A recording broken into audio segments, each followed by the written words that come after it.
Help us reach 1,000 subscribers on our new channel Lesbian Stories. We hope you enjoy the story. I'd never imagined myself questioning everything at 33, but there I was, sitting in my office at Tulane University, staring at divorce papers while rain pelted against the window. The golden band that had adorned my finger for 8 years now sat in my desk drawer, a reminder of how spectacularly wrong I'd been about, well, everything. Professor Evans? My student assistant poked her head in. The online astronomy course registration needs your approval. Right, thanks. I barely looked up from my computer screen, scanning through the list of names. Teaching literature was my passion, but the university's new interdisciplinary initiative meant expanding horizons, or in my case, staring at stars instead of Shakespearean sonnets. That's when I saw her name, Sydney Parker. Something about it caught my attention, though I couldn't explain why. Her application essay was different, describing constellations through the lens of ancient Greek poetry. It was refreshing, almost like she'd reached through the screen and grabbed my attention. The first online class was a disaster of technical difficulties, but Sydney's voice cut through the chaos. "Professor, your microphone's muted." There was laughter in her tone, not mockery. When she finally appeared on screen, I found myself staring at piercing blue eyes and a cascade of blonde hair. 2 weeks later, she suggested a meteor shower viewing for extra credit. I agreed, not expecting anyone to show up at midnight on campus. But there she was, setting up a telescope on the humanities building rooftop. "You really came," she said, surprised. "I'm the professor. I had to." "No, you didn't," she smiled, knowing. We sat there, watching the sky paint itself with falling stars. Sydney spoke about constellations like old friends, and I found myself sharing things I hadn't told anyone, about my divorce, my uncertainties. "Sometimes the best stories aren't in books," she said softly, her shoulder brushing mine as she adjusted the telescope. "They're in the moments we least expect." The air between us changed that night. Maybe it was the way she looked at me when explaining the mythology behind Cassiopeia, or how our hands touched reaching for the telescope. Whatever it was, I felt something shift inside me, terrifying and exhilarating all at once. As dawn approached, we packed up the equipment in comfortable silence. "Thank you, Professor Evans," she said, lingering by the rooftop door. "Christina," I corrected, "at least when we're stargazing." She smiled, and for a moment, I saw something in her eyes that made my heart race. "Christina," she repeated, testing the name on her tongue. "I like that." Walking back to my car, I realized I hadn't thought about my ex-husband or the divorce papers all night. Instead, my mind was filled with blonde hair illuminated by starlight, intelligent blue eyes, and conversations that felt like coming home. I told myself it was nothing, just an intelligent student and engaging conversation. But deep down, I knew I was lying to myself. For the first time in my life, I was feeling something I couldn't explain away with literary analysis or rational thought. And that scared me more than any of the changes I'd faced this year. What scared me even more was how much I looked forward to our next class. Spring in New Orleans brought more than just blooming magnolias. It brought complications I wasn't prepared for. Every time Sydney raised her hand in class, I found myself holding my breath, anticipating her insights that always seemed to pierce right through academic pretense to the heart of the matter. After our stargazing session, something had changed. Our online discussions became charged with subtext, hidden meanings, and literary analysis that made my pulse quicken. When she compared Elizabeth Barrett Browning's sonnets to the paths of celestial bodies, I caught myself wondering if she was really talking about us. "The gravitational pull between stars," she said during one late-night discussion. "It's like forbidden love in Victorian literature, invisible but powerful enough to alter entire orbits." I should have stopped it there, should have maintained professional distance. Instead, I found myself staying late in my office, knowing she often passed by after her evening classes. The guilt ate at me, not because of any university policies, but because of how right it felt. One evening, she knocked on my door clutching a dog-eared copy of The Price of Salt. "Have you read this?" she asked, settling into the chair across from my desk. "Patricia Highsmith." "Not exactly on our curriculum." "But you've read it?" Her eyes held mine, challenging. "Yes." My throat felt dry. "A long time ago." "When did you know?" she asked quietly. "Know what?" "That you were attracted to women?" The question hung in the air like summer lightning. I gripped my desk edge, knuckles white. I haven't. I've known since high school, she continued, saving me from my stammering. But there's something about you, Christina. Something that makes me think you're just beginning to understand yourself. Rain started pattering against the window, filling the loaded silence between us. My office suddenly felt too small, too intimate. Sydney, this conversation is inappropriate. Is it? Or are you just scared? Both, I whispered, surprising myself with my honesty. She stood up, moving around my desk with deliberate slowness. I'm scared too, but I'm more scared of pretending these feelings don't exist. The rain grew heavier, drumming against the glass like my heartbeat in my ears. Sydney reached out, her fingers barely brushing my cheek, and everything I thought I knew about myself dissolved. We can't, I managed to say, even as I leaned into her touch. Why not? You're my student. For one more month. I'm too old for you. You're making excuses. And then she kissed me, soft, tentative, giving me every chance to pull away. Instead, I found myself responding, years of suppressed desires surfacing in a single moment. The kiss deepened, tasting of coffee and possibility, until a distant door slam jolted us apart. Reality crashed back like a cold wave. I stepped back, straightening my blouse with trembling hands. This was a mistake. Was it? Her voice was steady, but I saw the hurt in her eyes. Sydney, please. Don't worry, Professor Evans, she said, formality falling like a shield between us. Your secret's safe with me, both of them. She left me there, surrounded by books and rain and the lingering warmth of her lips on mine. I touched my mouth, still feeling the ghost of the kiss, and realized with terrifying clarity that there would be no going back to who I was before. That night I dreamed of falling stars and blonde hair and the taste of forbidden things. When I woke, I finally admitted to myself what I'd been running from, not just my attraction to Sydney, but the truth about who I really was. The question was, what was I going to do about it? Keeping secrets in academia is like trying to hide a bonfire in a library. Sooner or later, something's bound to catch. For weeks, Sydney and I perfected the dance of discretion. Professional nods in hallways, carefully worded emails, and stolen glances that lasted a heartbeat too long. Professor Evans, your presentation on modern interpretations of classical literature was fascinating, she'd say in front of others, all proper and poised. But her eyes would say something entirely different, making my skin tingle with unspoken promises. The faculty lounge buzzed with harmless gossip about my divorce, about how I seemed different lately. If they only knew. My colleague Sarah even tried setting me up with her brother. You need to get back out there, Christina, she insisted over coffee. I smiled weakly, thinking of Sydney's lips on my neck the night before. I'm taking time to find myself. The real challenge came when Sydney invited me to her family's monthly dinner. Come as my friend, she suggested, tracing patterns on my arm as we lay on my couch. My parents keep trying to set me up with their friends' sons. Having you there would help. Your friend. I raised an eyebrow. My very close friend who's helping me with my thesis.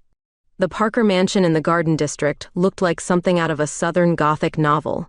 Sydney's mother, Elizabeth, greeted us with practiced charm, pearls gleaming at her throat. So lovely to meet Christina, she cooed. Sydney's told us how much you've helped her academically. If she only knew how much I'd helped her daughter in my apartment last night. The thought made me blush into my wine glass. The dinner was a masterclass in subtle deception. Sydney played her part perfectly, the devoted student showing off her mentor. But under the table, her hand found mine, fingers intertwining when no one was looking. Sydney's always been different, her mother confided later, cornering me in the kitchen. So focused on academics, never interested in dating. We worry, you know. I nearly dropped my glass. I'm sure she's just waiting for the right person. That night, back at my apartment, Sydney couldn't stop laughing about it. If they only knew their perfect daughter was in love with her female professor. The word love hung between us like a shimmer in the air. She noticed my surprise and kissed me deeply, pulling me toward the bedroom. Our bodies moved together with increasing familiarity, yet each touch felt new, electric. Afterward, tangled in sheets and moonlight, she traced my collarbone with her finger. I mean it, you know, she whispered. I am in love with you. The words scared and thrilled me in equal measure. Sydney. You don't have to say it back, just don't push me away. I pulled her closer instead, breathing in the scent of her hair. I'm not going anywhere.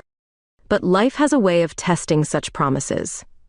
The next morning, Sydney's phone buzzed with news that would change everything.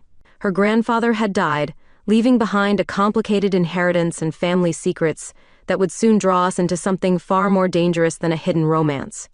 They want me at the reading of the will, she said, her face pale.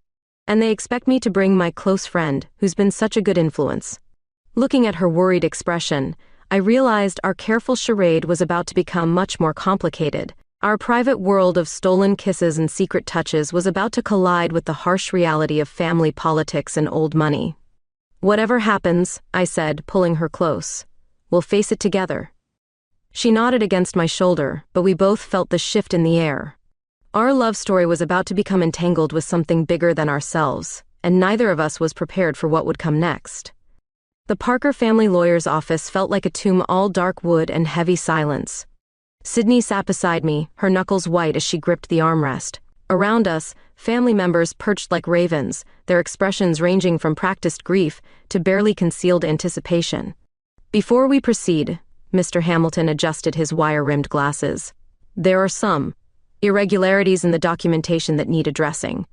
I wasn't supposed to be here for this private family matter, but Sydney had insisted. My close friend is also a literature professor, she'd told them. She helps me understand complex documents. A convenient excuse that no one questioned, until now.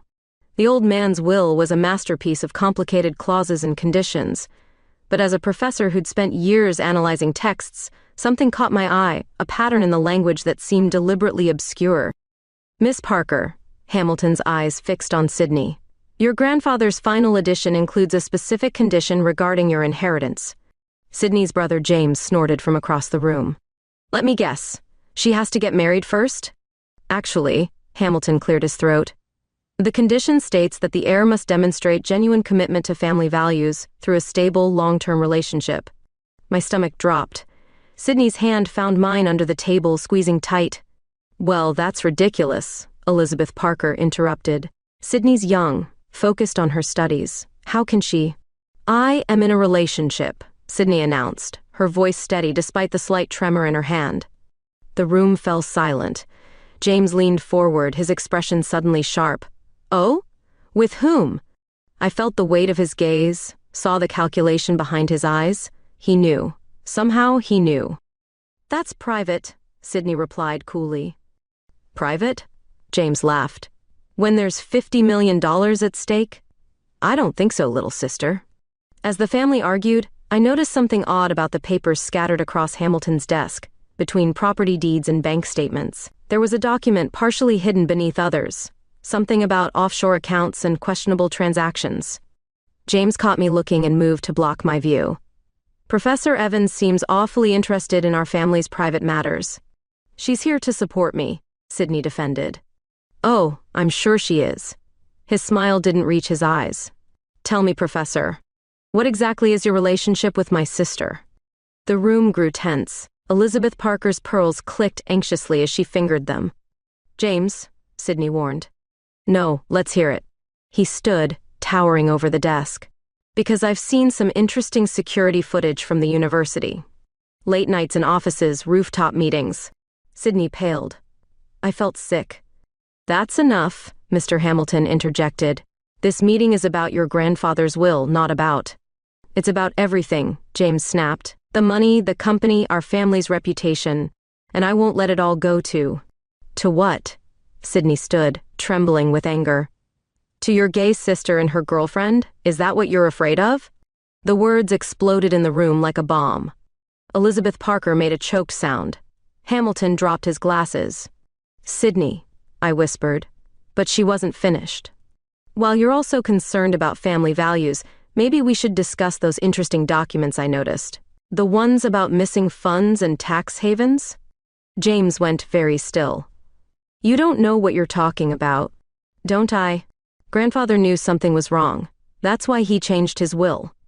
The tension in the room could have been cut with a knife. I saw James's hand twitch toward the papers on the desk. saw the panic in his eyes. "This meeting is adjourned," Hamilton announced firmly. "We'll reconvene when tempers have cooled." As we left, James caught my arm. "You should be careful, Professor. Career-ending scandals can happen so easily." Sydney pulled me away, but the threat lingered in the air. Outside, in the humid New Orleans afternoon, she finally broke down. "I'm sorry," she sobbed. "I shouldn't have dragged you into this." I held her close, not caring who might see. "This isn't just about the inheritance anymore, is it?" She shook her head. "There's something wrong with the family business, something James is trying to hide." We were in too deep now. The carefully constructed walls between our private and public lives had crumbled, and in the ruins lay secrets far more dangerous than our hidden romance. "Whatever happens," I told her, echoing our earlier promise, "we face it together." But as we drove home, I couldn't shake the feeling that we were now players in a game far more treacherous than either of us had imagined. The first threat arrived on a Tuesday, slipped under my office door in a plain white envelope. Inside, a single photo, Sydney and me kissing in my car, taken through the windshield. Scrawled across it, "Resign or be exposed." My hands shook as I called Sydney. "Someone's watching us." "James," she said immediately. "It has to be him." But we couldn't prove it. Just like we couldn't prove what we'd glimpsed in those documents. Millions flowing through shell companies, suspicious transfers that reeked of money laundering. The university suddenly felt hostile. Whispers followed me down hallways. My department head, Dr. Roberts, called me into his office for a chat. "Christina," he said, leaning back in his chair, "there are rumors." "About?" "Your relationship with a certain graduate student." I maintained my poker face. "I mentor many students." "Of course." His smile was thin. "Just remember, scandals reflect poorly on the entire department." That evening, I found Sydney waiting in my apartment, surrounded by papers spread across my coffee table. "I've been doing research," she said without looking up. "The company's been losing money for years, but somehow the family wealth keeps growing. It doesn't make sense." "Sydney, we need to talk about the threats." She finally met my eyes. "I got one too, at my apartment." My blood ran cold. "What did it say?" "Back off or she loses everything." She laughed bitterly. "They know exactly how to hurt me, by hurting you." I sat beside her, pulling her close. "Maybe we should stop." "Don't you dare," she interrupted. "This isn't just about us anymore. Whatever James is involved in, it's serious." That night, we received an email from an anonymous address. Attached were bank statements showing massive transfers to offshore accounts, all authorized by James Parker. "He's stealing from the company," Sydney whispered. "That's what grandfather discovered."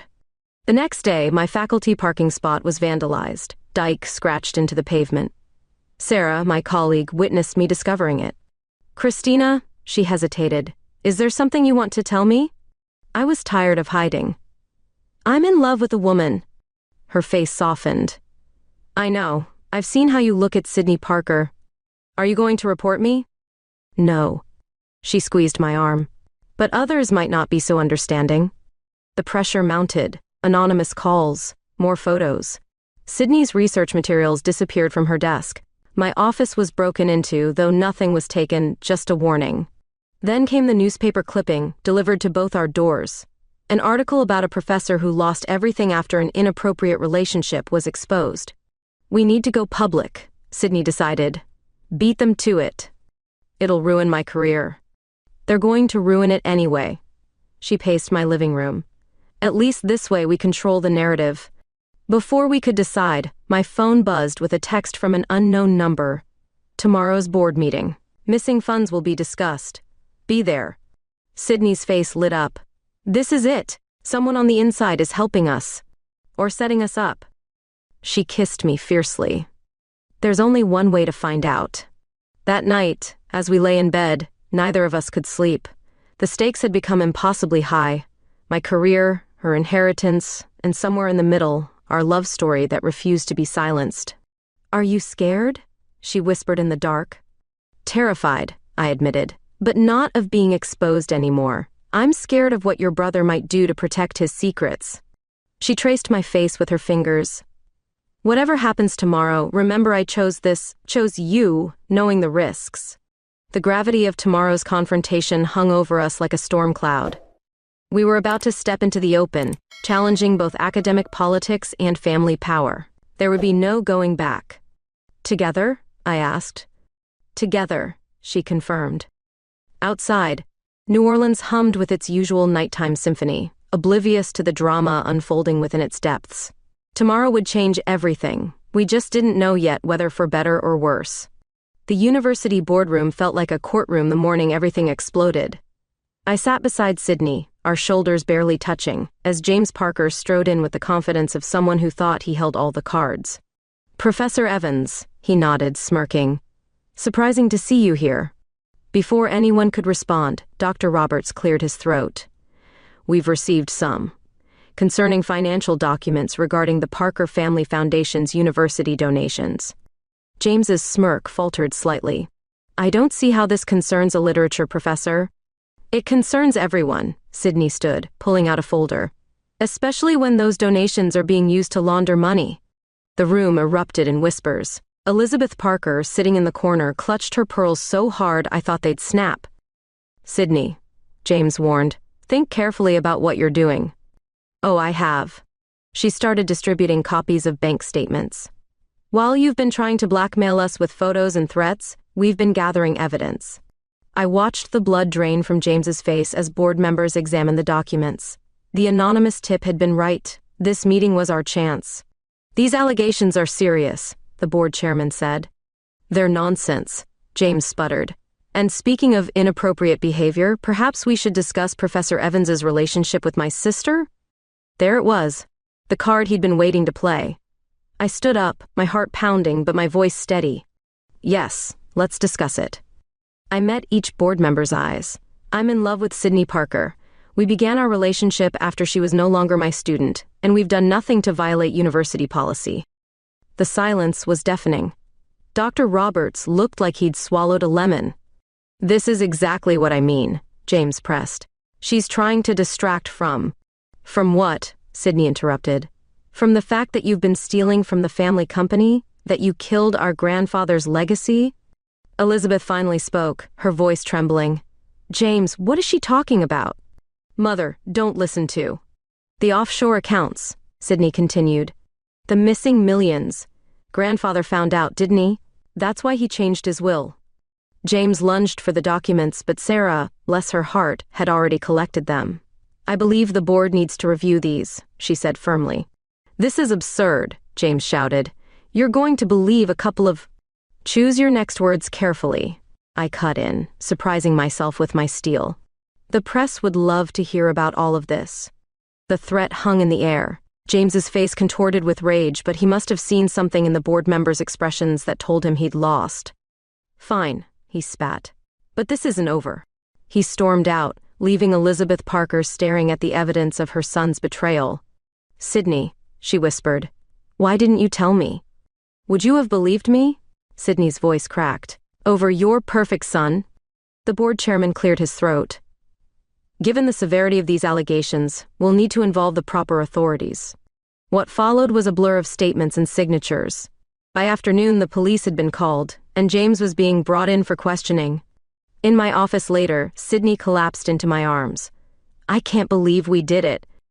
"Are you okay?" I asked, holding her tight. "No," she laughed through tears.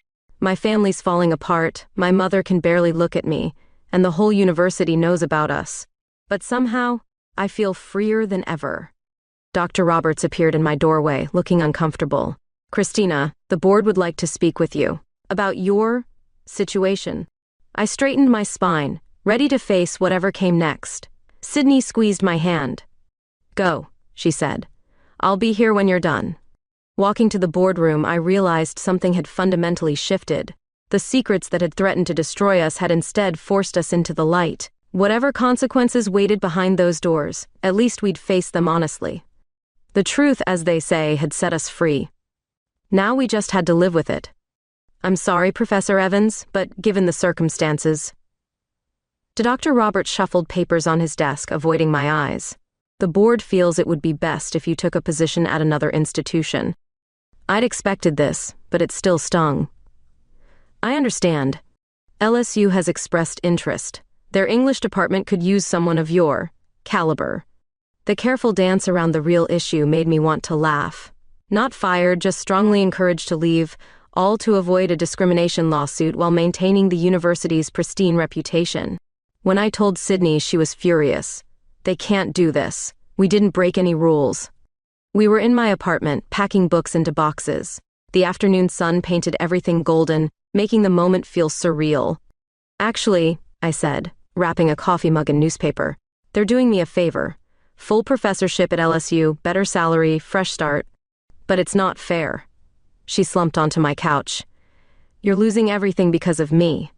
I sat beside her, taking her hands in mine. I'm not losing anything that matters. The truth was, watching her stand up to her family had given me courage I didn't know I had. The old Christina would have been devastated by this professional setback. The new one just felt relieved. That evening, Elizabeth Parker appeared at my door, looking smaller without her usual polish. Mother? Sydney stood protectively in front of me. I came to apologize, Elizabeth said quietly. And to give you this. She handed Sydney an envelope. Inside was a letter from her grandfather, dated just before his death.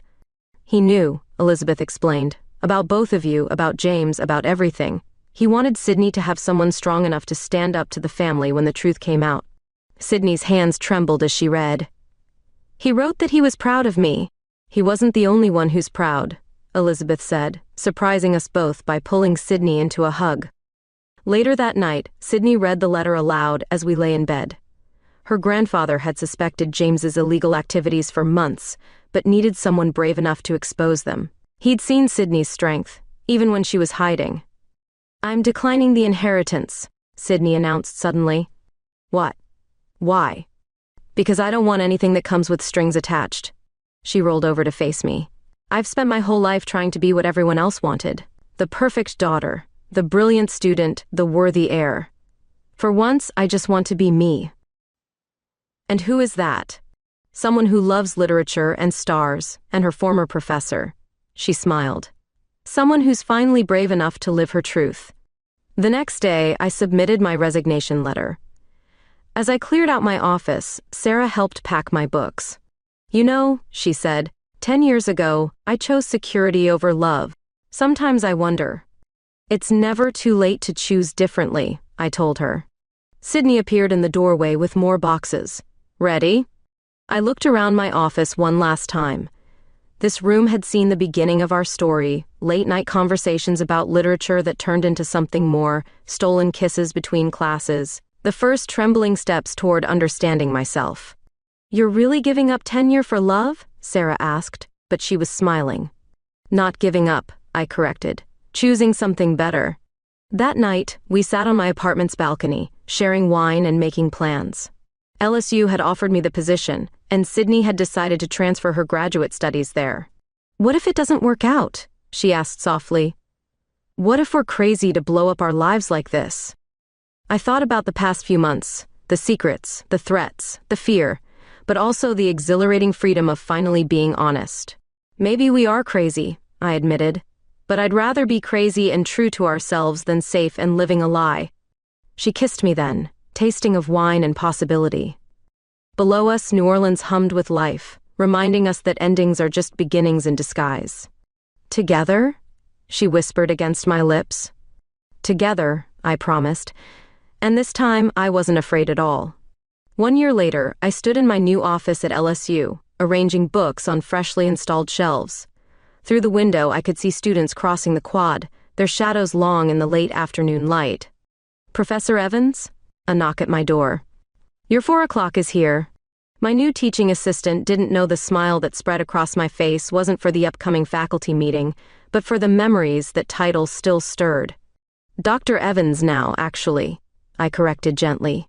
The promotion had come through last month, along with the publication of my latest paper, a study on hidden love in classical literature that had garnered unexpected attention. Sydney's texts lit up my phone. Dinner at 7, Mom's in town. These days, Elizabeth Parker visited often, slowly rebuilding bridges with both gentle conversation and extravagant apologies in the form of home-cooked meals. James had taken a plea deal, avoiding jail time but losing his position and reputation. The family company was recovering under new management, though the Parker name had lost some of its shine in New Orleans society. After my last meeting, I drove home to our Garden District apartment, smaller than my old place, but filled with both our books now, astronomy charts mingling with literary classics on the walls. Sydney was already there, grading papers at the kitchen counter. Her hair was shorter now, professionally styled, and she wore the confident look of someone who had finally found her place in the world. "Mom's bringing her new friend to dinner," she said, not looking up, "the one from her book club." I smiled at the unspoken implications. Elizabeth Parker had been doing some soul-searching of her own this past year. "Any news about your dissertation committee?" I asked, kissing her cheek. "They accepted my proposal, Queer Theory in Modern Astronomical Literature." She grinned. Who knew there was so much sapphic subtext in space? Speaking of space, I pulled an envelope from my bag. "Remember that meteor shower where we first?" How could I forget? "There's another one tonight. I thought maybe after dinner." She caught my meaning and smiled. "Professor Evans, are you trying to recreate our first date?" "Dr. Evans," I corrected playfully. "And maybe I am." Later that night, after a surprisingly pleasant dinner where Elizabeth had nervously introduced her friend Janet, we drove to a quiet spot outside the city. The sky stretched endless above us, stars scattered like promises.